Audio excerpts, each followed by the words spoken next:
इन दो लाइनों का मतलब ये है, यहाँ पर पोएटेस एक सवाल पूछ रही हैं व्यापारियों से कि तुम क्या बेच रहे हो व्यापारियों। मर्चेंट्स का मतलब व्यापारियों। Richly your wares are displayed, इसका मतलब है जो तुमने सामान बेचने के लिए डिस्प्ले कर रखा है।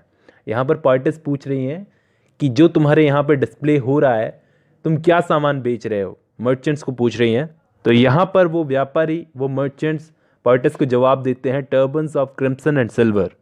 टर्बन्स का मतलब होता है पगड़ियाँ, क्रिम्सन कलर की और सिल्वर कलर की। क्रिम्सन होता है दोस्तों गहरा लाल कलर, तो गहरे लाल और सिल्वर कलर की टर्बन्स यानी पगड़ियाँ हम बेच रहे हैं कुछ इस टाइप की। ट्यूनिक्स ऑफ पर्पल ब्रोकेड, इसके अलावा हम लोग ट्यूनिक्स बेच रहे हैं पर्पल कलर के बने हुए, पर्पल कलर के ब्रोकेड के बने हुए, पर्पल कलर के फैब्रिक के बने हुए, कपड़े के बने हुए। ट्यूनिक्स क्या होता है दोस्तों, एक टाइप की वुमेन की एक पोशाक होती है।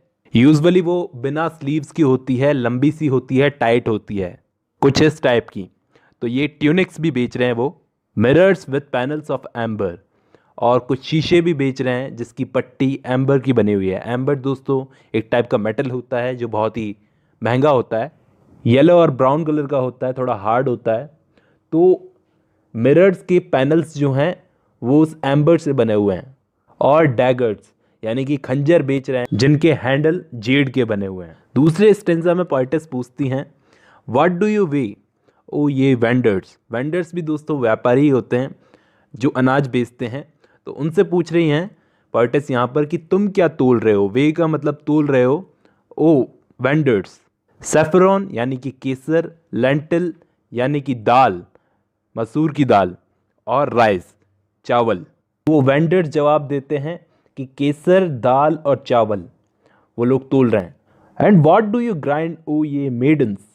अब यहाँ पर पोएटेस कुछ मेडन्स यानी कि जवान लड़कियों से पूछती है कि तुम क्या पीस रही हो। ग्राइंड का मतलब पीसना। सैंडलवुड यानी कि चंदन, हिना यानी कि मेहंदी, और स्पाइस मतलब कि मिर्च या फिर मसाला वगैरह, ये सब पीस रही थी वो मेडन्स। अब यहाँ पर आगे पूछती हैं, पैडलर्स से सवाल पूछती हैं poetess what do you call O ye pedlars. Peddlers का मतलब होता है फेरी वाले। तो वो फेरी वालों से पूछती हैं कि तुम किस लिए बुला रहे हो, मतलब क्या चीज़ बेच रहे हो तुम। तो वो बोलते हैं चेसमैन एंड आइवरी डाइस, मतलब चेसमैन वगैरह, मोहरे वगैरह और हाथी दांत के बने हुए डाइस। आइवरी का मतलब हाथी के दांत से बनी हुई चीज़ें। अब आगे चलकर पोएटेस सुनारों से सवाल पूछती है व्हाट डू यू मेक ओ ये गोल्ड स्मिथ्स, कि तुम क्या बना रहे हो सुनारों। तो वो बोलते हैं रेस्टलेट। रेस्टलेट का मतलब होता है कुछ कंगन टाइप का, और एंकलेट का मतलब होता है दोस्तों पायल। याद रख लेना, पायल को एंकलेट बोलते हैं, एंड रिंग और अंगूठी वगैरह। तो ये सब चीज़ें वो सुनार बना रहे हैं। फिर आगे बोलती हैं poetess bells for the feet of blue pigeons, मतलब कि यहाँ पर ब्लू पिजन्स के, कबूतरों के पैरों के लिए बेल्स भी बनाई जा रही थी। Frail as the dragonfly's wing, और वो इतने नाजुक थे, वो बेल्स इतनी नाजुक थी जैसे कि एक ड्रैगन फ्लाई के विंग की तरह। ड्रैगन फ्लाई दोस्तों एक टाइप का कीड़ा होता है जो बरसातों में उड़ता है, आपने देखा होगा। उसके पंख जितने नाजुक होते हैं उतने नाजुक वो बेल्स थी। और इसके अलावा वो सुनार क्या बना रहे हैं, गर्डल्स ऑफ गोल्ड, सोने की girdles for the dancers. Girdles का मतलब होता है दोस्तों कमर पर बांधने के लिए होती है ये कमरबंद टाइप की, इस टाइप की कुछ डांसर्स के लिए, वो भी बना रहे हैं गोल्ड की ये। Scabbards of gold for the king. Scabbards का मतलब होता है मयान, जिसमें तलवार रखते हैं, वो भी गोल्ड की बनाई जा रही है यहाँ पर किंग्स के लिए, राजाओं के लिए गोल्ड की मयान बनाई जा रही है।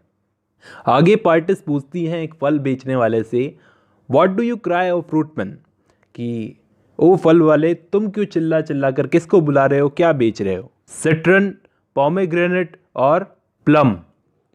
तो इसका मतलब ये है, सिट्रन का मतलब नींबू टाइप का, पोमेग्रेनेट का मतलब अनार, और प्लम का मतलब बेर। ये सब चीज़ें बेच रहे हैं वो फ्रूटमैन। व्हाट डू यू प्ले ओ ये म्यूजिशियंस, मतलब यहाँ पर पोएटेस म्यूजिशियंस से पूछ रही है कि तुम क्या बजा रहे हो। तो वो बोलते हैं सितार, सारंगी और drum. What do you chant O musicians, यहाँ पर म्यूजिशियंस से पूछती हैं पोएटेस कि तुम क्या चांट कर रहे हो, मतलब कि तुम क्या बोल रहे हो। चांट का मतलब है बोलना। मैजिशियंस से पूछ रही हैं स्पेल्स यानी कि मंत्र वगैरह। For the heirs to come, आने वाले जनरेशन्स के लिए, आने वाले कई सालों के लिए, सालों तक असर करेंगे वो हमारे मंत्र वगैरह, वो बोल रहे हैं।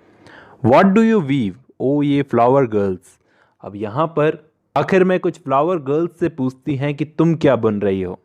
वीव का मतलब होता है बुनना।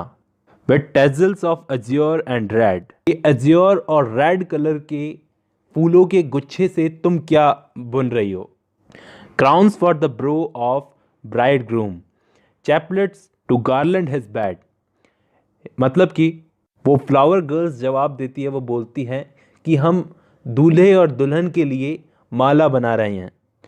Sheets of the white blossoms new garnered to perfume the sleeps of the dead. इसका मतलब यह है कि इसी के साथ जब वो दूल्हे और दुल्हन के लिए मालाएं बना रही है, उसी के साथ वो सफ़ेद फूलों की चादरें भी बना रही है जो कि कब्र में बिछाई जाती हैं खुशबू के लिए। अब ये फाइनल स्टैंजा के साथ हमारी पोएम ख़त्म होती है।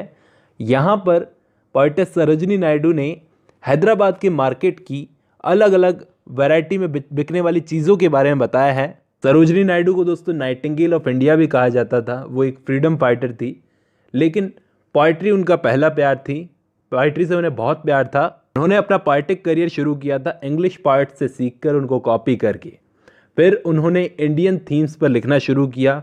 और दोस्तों ये पोएम उन्होंने स्वदेशी मूवमेंट, ये माना जाता है कि स्वदेशी मूवमेंट का हिस्सा है ये पोएम। अधिकतर उनकी पोएम्स में आपको नेशनलिज्म मिलेगा, और इस पोएम में भी उन्होंने कहा है कि स्वदेशी को अपनाओ एक तरह से और विदेशी को छोड़ो। हमारे इंडियन मार्केट्स में ही आपको इतनी सारी वैरायटीज़ मिल जाएगी जो बाकी किसी मार्केट में नहीं मिलेगी। हैदराबाद तो फिर भी ऐसी सिटी है जहाँ पर हिंदू और इस्लामिक दोनों कल्चर्स का मिक्सचर मिलेगा, इसलिए वहाँ पर सामान भी उसी टाइप का बिकता है कि हर इंसान के लिए वहाँ पर सामान अवेलेबल हो, गरीब अमीर हिंदू मुस्लिम या फिर कोई और दूसरे रिलीजन का। और सरोजिनी नायडू भी हैदराबाद से ही थी, तो वहीं का ही उन्होंने मार्केट बताया है। तो दोस्तों आई होप आपको ये पोएम समझ में आई होगी। आज की वीडियो में बस इतना ही।